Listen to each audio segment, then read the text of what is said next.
আৰু ৭৫ বছৰ সম্পূৰ্ণ হোৱা উপলক্ষে ভাৰতবৰ্ষত বিভিন্ন কাৰ্যসূচী চলি আছে আজাদী কে অমৃত মহোৎসৱ আৰু সেই হিচাপে ৪০০ ঠাইত ইতিমধ্যে ভাৰত চৰকাৰৰ সংস্কৃতি বিভাগে আইডেণ্টিফাই কৰিছে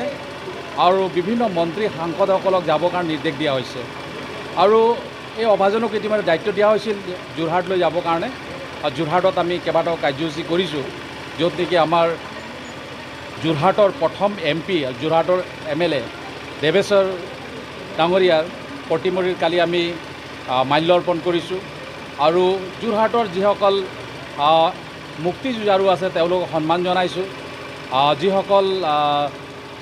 সেই সময়ৰ যিসকল শ্বহীদ আছিল তেওঁলোক পৰিয়ালক লগ কৰা হৈছিল এনে ধৰণৰ অনেক কাৰ্যসূচী যোৱাকালি আছিল আৰু মোৰ ডিব্ৰুগড় লোকসভা সমষ্টিত আমি প্ৰত্যেকটা সমষ্টিত ইতিমধ্যে বিভিন্ন কাৰ্যসূচী হাতত লৈছোঁ ক'ৰবাত বাইক ৰেলী কৰা হৈছে ক'ৰবাত তিৰংগা শোভাযাত্ৰা কৰা হৈছে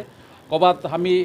৭৫জন ব্যক্তিক আমি সম্মাননা জনাইছোঁ তেনেকৈ 9টা সমষ্টিত ইতিমধ্যে 8টা সমষ্টিত আমি জনোৱা হৈ গৈছে অকল নাহৰকটীয়া সমষ্টিত থাকি গৈছে আজি ঠিক তেনেকৈ মৰাণ সমষ্টিত আমি ৭৫জন ব্যক্তিক আমি সম্মাননা জনাইছোঁ 25জনক বিভিন্ন ক্ষেত্ৰত বিভিন্ন ধৰণৰ অৱদান আগবঢ়োৱা ব্যক্তিসকল আছিল আৰু 50জন আছিল তেওঁলোক হয়তো কোনোবা বেমাৰী আছিল কোনোবা হয়তো আমাৰ পাৰ্টিৰ লগত জড়িত আছিল এনেকৈ কিছুমান মানুহক আমি 10,000 টকাকো 50জনক দিছোঁ তেনেকৈ ৭৫জন ব্যক্তিক আজি সম্বৰ্ধনা জনাইছোঁ তেওঁলোকক একোখনকৈ ভাগৱত দিয়া হৈছে দিয়া হৈছে ভাৰত স্বাধীন হোৱা ৭৫ বছৰ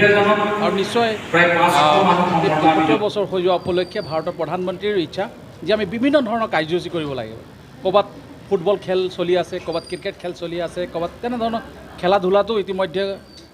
ইতিমধ্যে প্ৰতিযোগিতাসমূহ পতা হৈছে কাৰণ আজাদী কে ৭৫ সাল